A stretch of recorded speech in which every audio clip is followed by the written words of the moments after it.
Good morning to all of you. Students, today I am going to start a new chapter, chapter 10. Yesterday I had finished chapter probability, that is 15. Today I am starting here chapter 10, circles. Actually this chapter is short, so I have decided to start this chapter firstly. In circle chapter, first of all I want to give you the concept of some basic things, some basic topics. First is tangent to a circle. In the previous class, you may have studied about the circle, the different parts of circle. But here in class 10, you will study about the some important parts of circle.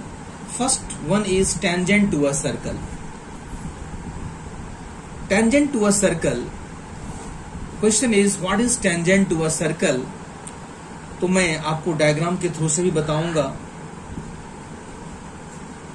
देखिए, this is a circle with centre O and a line which intersects the circle at only one point, that is P. That line is called tangent to a circle. So in the given circle, L is a tangent which touches the circle at only one point. So this point is called point of contact. So you can define properly tangent to a circle. A tangent to a circle is a line that intersects the circle at only one point, and that point is called point of contact. So in given figure, in given circle whose center is O, L is a tangent and P is a point of contact. Here a tangent L touches a circle at only one point, that is at P. So we can say that P is a point of contact. Now note, there is only one tangent at a point of the circle. किसी भी circle के एक point पे आप सिर्फ एक tangent draw कर सकते हैं. उस पॉइंट के थ्रू से आप सिर्फ एक टेंजेंट को ड्रॉ कर सकते हैं. तो this is only one tangent at a point of the circle. Circle की किसी एक पॉइंट पे आप सिर्फ एक टेंजेंट ड्रॉ कर सकते हैं. वैसे एक सर्कल पे इनफाइनाइट टेंजेंट्स हो सकते हैं, लेकिन व्हाई, क्वेश्चन इज व्हाई, कि एक सर्कल पे इनफाइनाइट टेंजेंट कैसे होंगे? Because we know that a circle is a combination of infinite points. एक सर्कल इनफाइनाइट पॉइंट्स का कॉम्बिनेशन होता है, और आपको पता है कि सर्कल के एक पॉइंट से हम एक टेंजेंट ड्रॉ कर सकते हैं. तो यदि इनफाइनाइट पॉइंट्स हैं सर्कल पे, तो हम इनफाइनाइट टेंजेंट ड्रॉ कर सकते हैं. अब आइए आप स्टूडेंट सिकेंट पे. सिकेंट, यदि आप ANT को हटा देंगे तो सेक बनेगा, जो आपने ट्रिगोनोमेट्री में पढ़ा था, एक ट्रिगोनोमेट्रिक रेशियो. टेंजेंट में से भी आप जेंट को हटा देंगे तो टैन बनेगा, जो एक ट्रिगोनोमेट्रिक रेशियो हुआ करता था ट्रिगोनोमेट्री में. तो सिकेंट क्या है? तो मैं सबसे पहले डायग्राम के थ्रू से आपको बताना चाहूंगा कि this is a circle with centre O. A line which intersects any circle eight two distinct points is called secant.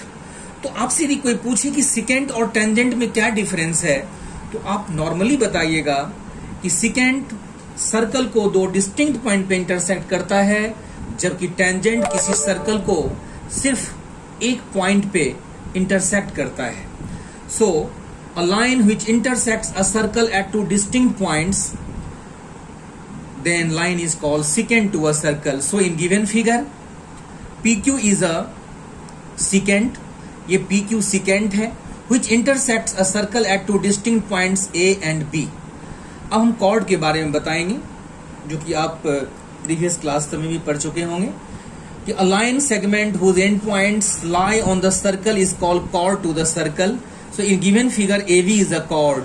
एक ऐसा लाइन सेगमेंट जो सर्कल को दो पॉइंट पे इंटरसेक्ट करे, उसको हम chord कहते हैं. यही chord जो लॉन्गेस्ट होता है तो वो डायमीटर बन जाता है. So diameter is the longest chord. अब पॉइंट ऑफ कॉन्टैक्ट को यहाँ पे प्रॉपरली डिफाइन किया हूं. The common point of the tangent and the circle is called the point of contact. कि वह कॉमन पॉइंट जो किसी टेंजेंट और सर्कल को टच करे, the common point of the tangent and the circle is called the point of contact. यानी किसी भी टेंजेंट और सर्कल का जो कॉमन पॉइंट होता है वो पॉइंट ऑफ कांटेक्ट होता है। तो इस फिगर में आप देखिए एक सर्कल है और जो P जो है वो पॉइंट ऑफ कांटेक्ट है और L जो है यहाँ पे टेंजेंट है। Note, if a circle and a line have no common point, then line is called a non-intersecting line with respect to the circle. If a circle and a line have no common point, आप देख सकते हैं ये circle और ये line में कोई भी कॉमन पॉइंट नहीं है, ये completely outside of the circle है। तो इस लाइन को, ये जो PQ लाइन आप देख रहे हैं, उसको हम नॉन इंटरसेक्टिंग लाइन कहेंगे with respect to the circle के, क्योंकि सर्कल से इसका कोई कनेक्शन नहीं है, कोई कॉन्टैक्ट नहीं है। So this is called non intersecting line with respect to the circle. अब हम कुछ इंपॉर्टेंट पॉइंट्स आपको इस चैप्टर से रिलेटेड बताना चाहूंगा, उसके बाद हम एक थ्योरम लेंगे, उसके बाद फिर एक्सरसाइज 10.1 आएगा। पॉइंट है, the tangent at any point of circle is perpendicular to the radius through the point of contact. ध्यान दीजिएगा, कोई भी सर्कल में जो टेंजेंट होता है, जैसे इस फिगर में जो आप फिगर देख रहे हैं सर्कल का, जिसमें सेंटर O है और ये जो L है वह टेंजेंट है और P पॉइंट ऑफ कांटेक्ट है। तो O से हम P को यदि ज्वाइन कर देंगे हम, तो रेडियस हो जाएगी। तो OP यानी जो रेडियस है वो टेंजेंट पे हमेशा परपेंडिकुलर होता है। इस पॉइंट को याद रखिएगा कि जो रेडियस होता है वो हमेशा टेंजेंट के साथ 90 का एंगल बनाता है। So radius is always perpendicular to the tangent and the tangent is always perpendicular to the radius. So here OP is radius which is perpendicular on L, इसलिए यहाँ पे मैं 90 का सिंबल दिया हूं। अब नेक्स्ट पॉइंट पे आ जाइए। The line containing the radius through the point of contact of tangent is called the normal. और उस रेडियस को जो सेंटर से उस टेंजेंट तक ड्रॉ किया जाता है एक परपेंडिकुलर के फॉर्म में, उसको हम दूसरा नाम नॉर्मल से भी जानते हैं। That is also called the normal to the circle at the point. So in above figure, तो इस फिगर में आप कह सकते हैं कि ये जो OP है वह नॉर्मल है टू L पे, कि L पे OP नॉर्मल है। अब हम नेक्स्ट पॉइंट पे आएंगे कि there is no tangent to the circle passing through a point lying inside the circle. There is no tangent. It means यदि किसी भी सर्कल के अंदर कोई पॉइंट है तो हम वहां से कोई टेंजेंट ड्रॉ नहीं कर सकते हैं। There is no tangent to the circle passing through a point lying inside the circle. यदि कोई पॉइंट है सर्कल के अंदर, मान लीजिए A पॉइंट है, तो हम इस A पॉइंट के थ्रू से टेंजेंट ड्रॉ नहीं कर सकते हैं, क्योंकि यदि मैं कोई भी लाइन ड्रॉ कर सकता हूं A के थ्रू से, तो आप गौर से देखिए ये दो डिस्टिंक्ट पॉइंट पे इंटरसेक्ट करता है, तो वह कभी टेंजेंट नहीं हो सकता, क्योंकि टेंजेंट जो होता है वो सिर्फ सर्कल को एक पॉइंट पे टच करता है, इंटरसेक्ट करता है। अब आप नेक्स्ट पॉइंट पे आ जाइए। There are exactly two tangents to a circle through a point lying outside the circle. इस पॉइंट पे थोड़ा ध्यान दीजिएगा कि यदि किसी भी सर्कल के बाहर एक पॉइंट हो, जैसे कि ये सर्कल है जिसका सेंटर O है, इस सर्कल से बाहर एक पॉइंट है आउटसाइड द सर्कल P। अब आपसे कोई पूछे कि किसी भी सर्कल के आउटसाइड किसी भी पॉइंट से हम सर्कल पे कितने टेंजेंट ड्रॉ कर सकते हैं, तो आप कहेंगे 2 and only 2। So in given figure PA and PB are 2 tangents. इस दो के अलावा हम तीसरा टेंजेंट इसमें हम P से ड्रॉ नहीं कर सकते हैं। So there are exactly 2 tangents to a circle through a point lying outside the circle. So in given figure, P is outside the circle and PA and PB are 2 tangents. अब आप next point पे आ जाइए। The length of the segments of the tangent from the external point and the point of contact with the circle is called the length of the tangent। एक tangent का length कहां से कहां तक consider होता है, तो किसी भी पॉइंट ऑफ कांटेक्ट से लेके और जो आउटसाइड कोई पॉइंट है उस पॉइंट तक का जो लेंथ होता है, जो डिस्टेंस होता है, वही एक्चुअल में किसी टेंजेंट का क्या माना जाता है, लेंथ माना जाता है। तो इस फिगर में देखिए आप, ये जो A से लेके P तक का डिस्टेंस है वह इस टेंजेंट का लेंथ हो गया AP। जो B से P तक का डिस्टेंस है वह इस टेंजेंट BP का लेंथ हो गया। अब हम नेक्स्ट पॉइंट पे आएंगे। The lengths of tangents drawn from an external point to a circle are equal। और P से यानी किसी भी सर्कल के आउटसाइड से किसी एक पॉइंट से यदि हम सर्कल पे 2 टेंजेंट्स ड्रॉ कर सकते हैं तो दोनों टेंजेंट्स का लेंथ इक्वल होगा। दैट इज हम यहाँ लिख सकते हैं कि PA इक्वल टू PB। तो ऊपर के फिगर में P आउटसाइड द सर्कल है, P से दो टेंजेंट ड्रॉ किया हूं, PA और PB, दोनों की लेंथ क्या होगी, इक्वल होगी, और ये एक थ्योरम भी बनेगा जिस थ्योरम को मैं आगे प्रूव करूंगा। Now I am starting here theorem 10.1। अब हम थ्योरम 10.1 आपको बताने जा रहे हैं। बहुत ही इंपॉर्टेंट थ्योरम है। इस थ्योरम पे बेस्ड बहुत सारे क्वेश्चंस आपको मिलेंगे 10.2 में, और 10.1 तो बहुत नॉर्मल एक्सरसाइज है, इन द ब्लैंक्स हैं, MCQs हैं। आइए, स्टेटमेंट है the tangent at any point of circle is perpendicular to the radius through the point of contact.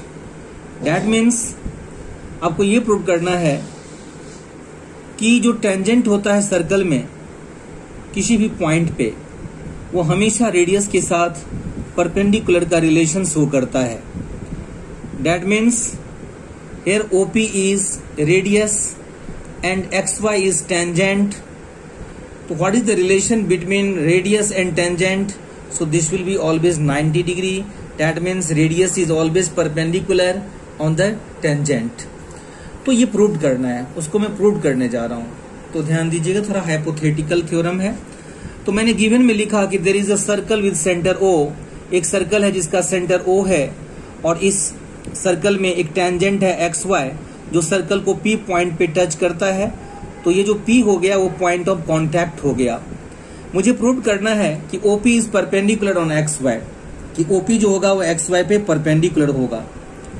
Construction में क्या किया कि मैंने एक पॉइंट ले लिया टेंजेंट पे Q जो सर्कल के बाहर है, और O को Q से ज्वाइन कर दिए। तो take a point Q on XY other than P and join OQ। अब आइए प्रूफ पे। आप देख रहे हैं कि पॉइंट Q जो है वो सर्कल के बाहर है, आउटसाइड है। तो ऑब्वियसली जो O को Q से ज्वाइन करने वाली लाइन सेगमेंट है OQ, वो OP से क्या होगा, ग्रेटर होगा, क्योंकि जो P पॉइंट है वो सर्कल पे है और Q सर्कल से बाहर है। तो ऑब्वियसली O से Q तक का जो लाइन सेगमेंट होगा वो OP से ग्रेटर होगा। यहाँ पे OP जो है वो रेडियस है इस सर्कल का। So if we take any point on XY other than P, इसलिए उस टेंजेंट पे यदि मैं P के अलावा कोई भी पॉइंट लूं, जैसे कि अभी Q लिया, यदि मैं Q के बदले R लूं, कहीं S लूं, then a line segment joining from centre to that point, तो सेंटर से उस पॉइंट तक जो ज्वाइन करने वाली लाइन सेगमेंट होगा that will be greater than the line segment joining from centre to a point of contact. वो हमेशा ग्रेटर होगा किस लाइन से, किस लाइन सेगमेंट से, जो लाइन सेगमेंट सेंटर से पॉइंट ऑफ कॉन्टैक्ट तक ड्रॉ किया रहता है। दैट मीन्स जिसको हम रेडियस कहते हैं, तो रेडियस से वह लाइन सेगमेंट हमेशा ग्रेटर होगा। So here OP is the shortest length. It means यदि मैं इस टेंजेंट पे कोई भी पॉइंट लूं, R लूं या S लूं, और उस O को R से या O को S से ज्वाइन कर दूं, तो ऑब्वियसली वह जो लाइन सेगमेंट होगा OR OS, वह OP से हमेशा ग्रेटर होगा। It means OP is the shortest length among the given line segments। यानी यहाँ पे OP जो है, यहाँ जो OP है जो सेंटर से पॉइंट ऑफ कॉन्टैक्ट तक ड्रॉ किया हुआ है, वह OP शॉर्टेस्ट लेंथ होगा of all the distances of the point O to the point of XY। वह उस सेंटर से जो पॉइंट ऑफ कॉन्टैक्ट तक हम लाइन सेगमेंट ड्रॉ किए हैं, यानी जो रेडियस है वो हमेशा शॉर्टेस्ट साइड होगा, क्योंकि उससे जितने भी लाइन सेगमेंट हम ड्रॉ करेंगे वो सारे बड़े होंगे। Thus we can say that कि OP is the shortest length of all the distances of the point O to the point of XY.